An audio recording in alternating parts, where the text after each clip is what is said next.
Bwana, kama kawaida tunarudi katika uwanja wetu wa nyumbani, tunarudi tena nchini Korea, na siku ya leo tunakuja na hili dude la horror movie. Picha linaanzia ndani ya mapori mazito, ambapo anaonekanika mtu akiwa anachimba chini ya ardhi, ni kana kwamba kuna kitu anakitafuta. Lakini huku ndani ya vikosi vya upelelezi walikuwa wanachunguza simu ya marehemu ambayo ilikuwa imeweza kutoweka ndani ya masaa mawili yaliyopita, na huyu anayechimba hili shimo ni kama alikuwa amekutana na simu, ila taarifa zinadai kwamba simu ya huyo marehemu ilipotelea katika msitu mmoja wa Sangak. Sasa yule mtu alipoweza tu kuitoa simu na kuiwasha, ghafla tu maafande wakafika eneo la tukio, kwa maana waliweza kugundua ni wapi simu ilipokuwa imewashwa. Mwamba aliyeweza kumfuma huyu bidada anafahamika kama Mark, na bidada anaitwa Chiori. Basi alipoweza kumfuma akaanza kumwambia mikono juu, lakini huyu bidada Yori hakukubali kukamatwa kizembe namna hiyo, akaanza kumtembezea Mwamba kichapo, na bidada alikuwa na nyuka kaleti za kutosha. Mtaalamu wetu alipoona kwamba bidada anapeleka mkono vibaya sana, akajikuta anashindwa kujizuia. Huyu jamaa sheria yake ni moja, huwa apiganagi na wadada hata mara moja, lakini hiki kibidada Yori kilikuwa kinatembeza mkono sio poa. Mwamba akaona kikabili kiume. Sasa maafande wengine wamefika, wanakuta Mwamba kamng'ang'ania bidada pale chini, wakaanza kusema, oya Mark, unataka kumkamata ama kuna kitu unataka ufanye ndio umkamate? Hatukuelewi. Sasa baada ya utulivu kushika kiasi, basi bwana bidada akawa anahojiwa, ulitoa wapi hiyo simu? Lakini bidada akagoma kabisa kutaja kusema kwamba ni wapi alipata hiyo simu. Afande Mark akasema, oya, nikikupeleka kituo cha polisi utapata tabu wewe, hebu niambie haraka sana. Sasa mshikaji amegeuka tu kidogo, anaongea na afande mwenzake, anakuja kuuliza huyu bidada alikuwepo hapa, yuko wapi? Afande akawa anamwambia, kwani kuna bidada yote alikuwepo katika mitaa hii? Mbona sikuelewi? Lakini bidada Yori alikuwa amesimama juu kabisa ya kilele cha mlima, anaongea na nafsi ya mzee ambaye ndio ametoka kuuliwa muda si mrefu. Sasa ukweli ni kwamba huyu bidada Yori alizaliwa katika familia ya kitajiri kinoma, lakini alitupiwaga laana ambayo inamsababisha aoge anaona mizimu. Kwa hiyo ana uwezo wa kuona mizimu kwa kitambo kirefu. Kwa bahati mbaya sana ni kwamba huyu bidada Yori, kama akikugusa wewe mkono ama wewe ukamgusa kwa bahati mbaya, unakuwa na uwezo wa kuona mizimu ndani ya dakika kama 5 mpaka 10. Kwa hiyo bidada muda wote huwa anavaga gloves katika mikono yake ili kuweza kuzuia watu wengine wasipate uwezo kama wa kwake, wasije wakapata shida. Hasa miaka kama 6 iliyoweza kupita, bidada Yori alishawahi chumbiwaga na jamaa mmoja, ila akamwambia kukaa jirani na mimi kutaweza kusababishia matatizo. Lakini mshikaji wake alikuwa anafahamika kama Jihu akasema, mimi niko tayari kufa na kupona kwenye penzi lako, sina noma lolote lile. Basi bidada Yori, kwa kuwa Mwamba amesema yeye mwenyewe penzi lake sio kipengele, basi akaamua kuvua zile gloves. Mwamba akamshika mkono na akamvisha pete. Harusi yao ilikuwa ni ya kipekee sana, mpaka katika vyombo vya habari harusi hii ndio ilikuwa imezua gumzo, kwa sababu bidada Yori anatokea katika familia ya kitajiri. Lakini bwana harusi mpaka muda huu bado hajatokeza. Bidada akapata mashaka. Dakika 5 mbele, Mwamba akawa amekunja kijasho kama chote, anasema oya,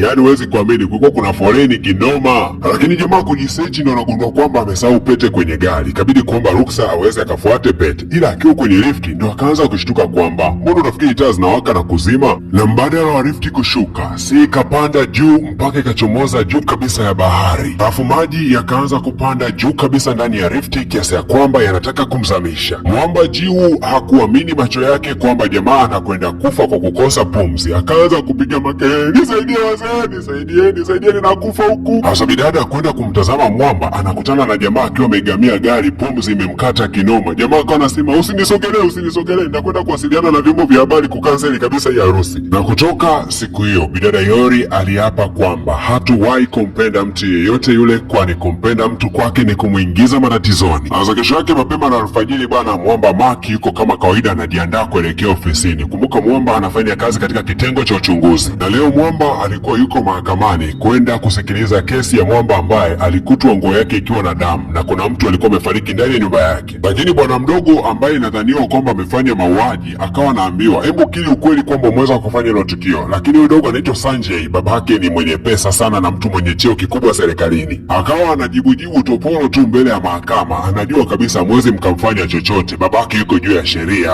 Basi utoporo wote aliokuwa na ujibu bwana mdogo pale mahakamani, eti akatangazwa yeye ndo ameshinda kesi. Familia ya yule marehemu walijikuta wanalia kinoma.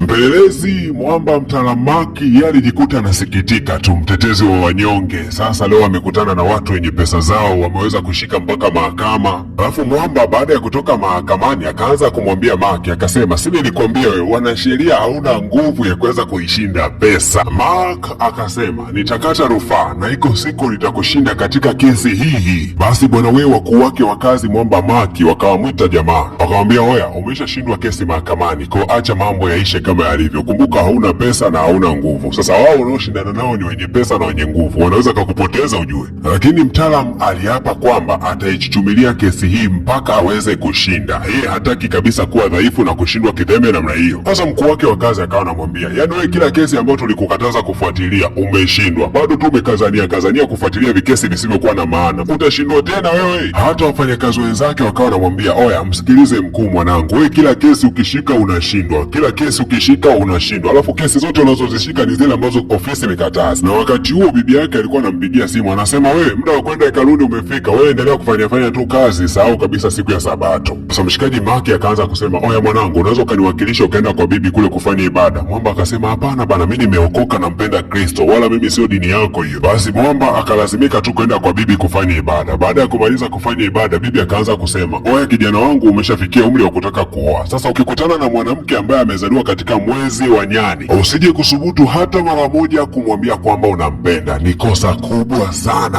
Sasa Mwamba ule muda aliotumia tu kwenda kufanya ibada, jamaa akajikuta tena viporo vingi vya kazi. Mshikaji wake anamwambia, oya rudi nyumbani. Mwamba anasema, mpaka nimalize kazi zangu ndo narudi nyumbani. Sasa mshikaji wake akawa anamtania, anasema, oya mwanangu, sasa endelea kuchelewa. Kumbuka mgahawa wa mwisho unaofungwa inasemekana kwamba pale kuna kuaga na mizimu inaenda kula usiku. Kwa hiyo wewe ukienda mgahawani mida hiyo ya usiku sana, maana yake utaenda kula na mizimu. Mwamba akasema, yaani mimi unanitishia vimizimu, una akili timamu, hebu toka zako rudi nyumbani. Lakini baada ya mshikaji wake kuweza kuondoka, Mwamba anaingia bafuni anaogopa, anaona mizimu tena. Mwamba anaingia toileti kwa mawenge kinoma. Sasa ile anafungua tu mlango, si ndio anagundua kuna mzimu umekaa bafuni. Mwamba alipiga makelele, alikimbia, kumbe ni mawazo yake bana, ulikuwa ni mfagio tu. Yaani Mwamba ule usiku pale ofisini ulikuwa ni wa moto kinoma, na alivyoambiwa kwamba wakati wa mvua mizimu inakupo mingi, basi alikuwa anaogopa, kila anachokiona mbele yake kinamtishia, akajuta kubakia ofisini. Sasa bidada Yori leo alikuwa anatimba katika hoteli ya familia nzima. Bidada hanaga habari na mtu yeyote, yani amejitenga kwa muda mrefu, na kila akitembea nyuma yake anakuta kundi la wafanyakazi wanamfuatilia. Sasa bidada akawa amesimama ghafla, wafanyakazi wengine wote wakawa wamesimama. Akasema, Musi nisogelee, lakini wao wanaisiki kana kwamba bidada ana madoido mengi. Kumbe bidada alikuwa anawalinda wao kutokana na ile laana ambayo yeye anayo. Kumbuka yeye ukimsogelea, ukimgusa tu unaanza kuona mizimu na utapata shida kinoma yani. Hasa wakati anatembea, kuna katoto fulani kadogo kalikuwa kanahitaji msaada wake. Dada nisaidie. Akatamani kwenda kukasaidia, ila akaogopa asije kakashika kakaanza kuona mizimu ikaja kuwa balaa hapa. Basi mpaka mama wa mtoto aliweza kufika, bidada hakuweza kutoa msaada wowote ule kwa kale katoto. Baadaye akaambiwa kwamba mwenyekiti anahitaji kukuona ndani ya ofisi yake, na huku ndani kwa wakurugenzi ilikuwa inaonyeshwa taarifa ya habari, inamuonesha yule bwana mdogo Sanjay aliyekuwa ameshinda kesi ya mauaji. Sasa hapa ndani kuna kabidada fulani kanampenda kinoma yani. Wakawa kanasema, kaka, watu hana hatia, walikuwa wamemsingizia tu, alafu mimi nampenda, nataka niolewe naye sasa hivi. Sasa mwenyekiti alipoweza tu kumuona bidada Yori akasema, hivi unamzungumziaje huyo kijana Sanjay? Lakini bidada akasema, mimi sina la kuzungumza kwa sababu mimi sio ambaye nakwenda kuolewa. Lakini kiuhalisia bidada Yori alikuwa anaona mdogo wake anakwenda kuolewa na mtu mpumbavu kabisa, mtu anayetegemea utajiri wa familia yake, hakuna kitu pale. Lakini akazungumzia skendo ya Hechi kumuua girlfriend wake ambaye alikuwa anataka waweze kuachana. Sasa hii imekaaje? Bidada alijisikia vibaya sana kusikia kwamba bidada Yori eti anazungumzia mambo negative kuhusiana na boyfriend wake. Akasema sasa lazima muongelea hayo ambayo yamepita. Alafu mwenyekiti akasema, hebu tuachane na hizo mada, natamani kulibadilisha hili jengo hili lote lije kuwa kama makazi yetu ya nyumbani. Kila mmoja alifurahia isipokuwa bidada Yori peke yake. Akasema ili jengo baba hakulidesign kwa ajili ya kubadilishwa kwa makazi. Lakini bado mwenyekiti ndo alikuwa na maamuzi ya mwisho, ndo mwenye kauli ya mwisho, akisema jambo lazima lifanyike. Kwa hiyo bidada Yori hakuwa na nguvu ya kuweza kumzuia pale pasibadilishwe kuwa makazi ya kuishi. Basi mishale ya jioni, basi bidada akaelekea mitaa ya gym kwenda kufanya mazoezi ili ajiondoe katika wimbi kubwa la mawazo linalomsumbua kwa sasa, kwa sababu bidada kila siku ni mtu wa mazonge tu. Bidada anaishi katika kasri la kifahari kinoma yani. Humu ndani anaishi na samaki, mifugo mbalimbali. Hao ndio marafiki zake, kwa sababu binadamu wengine wa kawaida akiwa marafiki nao basi wanapata mazonge. Sasa mshikaji Mark akiwa yuko na marafiki zake wanaendelea kupiga story, wakiwa kitazama taarifa ya habari. Taarifa za habari zote zinamuonesha yule mtoto wa kitajiri ambaye inasemekana alimuua girlfriend wake. Mwamba anatamba tu mitaani. Mwamba anacheza michezo ya kitajiri kinoma, anacheza mchezo wa gofu. Si unajua tena wanaochezaga gofu waisee. Sio poa. Yaani hata ukipewa kazi ya kokota ile mipira inayochezwa kwenye gofu ni kamshahara kabisa rafiki yangu. Ka 500 600 kawaida tu. Sasa mazonge ambayo bidada huwa anayapitiaga katika maisha yake, analala ndani ya jumba la kifahari, lakini ndani ya hilo jumba analala katika tenti moja ndogo sana na anajifungiaga humo. Mishale ya usiku akaanza kusikia ngurumo mbalimbali za ragi na kulikuwa kuna mionzi meusi inapitapita, na ghafla tu tenti lake likawa linafunuliwa. Bidada alikurupuka kutokea kwenye tenti lake. Nyie mizimu mishenzi nini, mnanisumbuaje wakati mimi nimelala bana? Mwe na hekima bana. Kweli ni kwamba bidada alishaendaga sana kwa waganga wa kienyeji na wakamwambia kwamba yeye amebeba laana kubwa sana katika maisha yake, laana ambayo itamlazimisha yeye kuona mizimu kila siku.